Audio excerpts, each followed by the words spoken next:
Doctor Mohammad Yunus সরকারের এক ধাক্কায় ভারতের 40,000 কোটি টাকা লোকসান হচ্ছে, কিন্তু এত বড় ক্ষতি হওয়ার পরও ভারত তা প্রকাশ করছে না।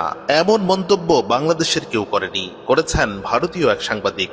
বিশাল অঙ্কের এই ক্ষতির বিষয়টি অকপটেই স্বীকার করে নিলেন ভারতীয় সাংবাদিক। একই সাথে ডক্টর মোহাম্মদ ইউনূসের প্রশংসাও করেছেন তিনি। ভারতের উপর বাংলাদেশের সাম্প্রতিক নানা নিষেধাজ্ঞার কারণে ভারতের এই বড় ধরনের ক্ষতি হতে যাচ্ছে, যার পরিমাণ বলা হচ্ছে প্রায় 40,000 কোটি টাকা। আর ভারতের এই ক্ষতি কিভাবে হচ্ছে তাও হিসেব করে বুঝিয়ে দিয়েছেন তিনি। এক ভিডিও বার্তায় এই সাংবাদিক এই তথ্য জানান।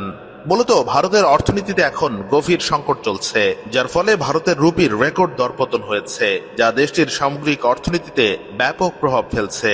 বিশেষজ্ঞরা মনে করছেন ভারতের এই অর্থনৈতিক বিপর্যয়ের অন্যতম কারণ প্রতিবেশী বাংলাদেশের সাথে সম্পর্কের অবনতি। সেই বিষয়টিকেই আরও স্পষ্ট করেছেন এই সাংবাদিক।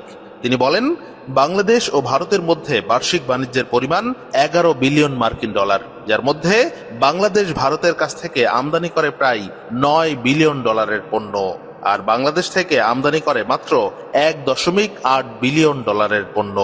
তিনি আরো বলেন, চলতি এপ্রিল মাসের 8 তারিখ তৃতীয় দেশের মাধ্যমে জলপথে রপ্তানির উপর নিষেধাজ্ঞা আরোপ করে মোদী সরকার।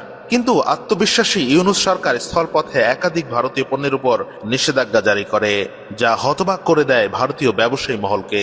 বাংলাদেশের তৈরি পোশাক খাতে ব্যবহৃত প্রায় 95% সুতা ভারত থেকে আমদানি করা হতো।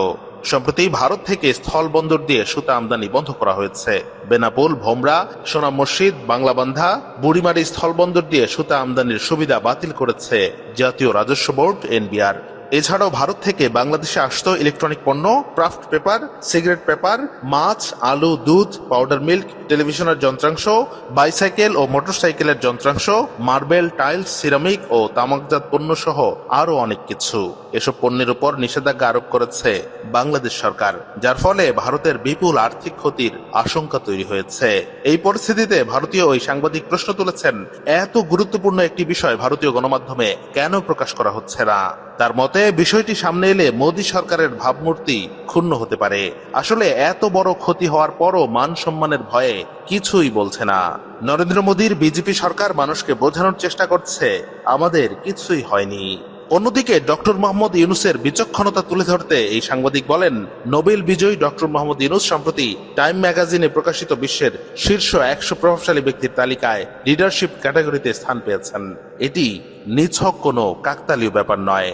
তিনি বলেন, অন্ধ হলে কি প্রলয় বন্ধ থাকে? ভারতীয় মিডিয়া ডক্টর ইউনূসের বিচক্ষণতা স্বীকার না করলেও বাংলাদেশ এগিয়ে যাচ্ছে। ভারতীয় মিডিয়া স্বীকার করুক আর না করুক, এগিয়ে যাচ্ছে বাংলাদেশ। ভারতের সাংবাদিক মহল থেকে এমন অকপট স্বীকারোক্তি ব্যাপক আলোড়ন তৈরি করেছে সামাজিক যোগাযোগ মাধ্যমে। ভারতীয় অর্থনীতি এখন কতটা ধাক্কা খায় আর বাংলাদেশ এই নিষেধাজ্ঞা কতদিন বলবৎ রাখে, তার দিকে এখন নজর দুই দেশের ব্যবসায়ী মহলের।